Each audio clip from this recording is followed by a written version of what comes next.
একটি সবুজ জঙ্গলের পাশে থাকত একটি ছোট মুরগি। সে খুব পরিশ্রমী ছিল এবং প্রতিদিন ভোরে উঠে খাবার খুঁজত। জঙ্গলের মাঝখানে থাকত একটি চালাক বাঁদর, যে অন্যের কষ্টের কাজে মজা পেত।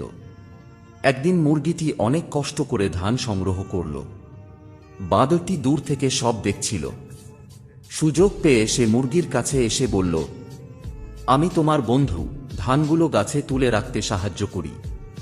মুরগি বিশ্বাস করে রাজি হয়ে গেল, কিন্তু বাঁদর গাছে উঠে ধান খেয়ে ফেলল এবং বাকিগুলো ফেলে দিল।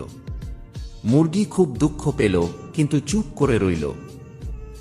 কয়েকদিন পর বাঁদর বিপদে পড়ে গাছে আটকে গেল। সে সাহায্য চাইলে মুরগি কাছে এসে বলল, বন্ধু মানে বিশ্বাস। যে বিশ্বাস ভাঙে সে একদিন একাই পড়ে যায়। মুরগি অন্য প্রাণীদের ডেকে বাঁদরকে সাহায্য করল। বাঁদর নিজের ভুল বুঝে ক্ষমা চাইল। বিশ্বাস ভাঙলে ক্ষতি হয়, আর দয়া সব সময় মানুষকে মহান করে।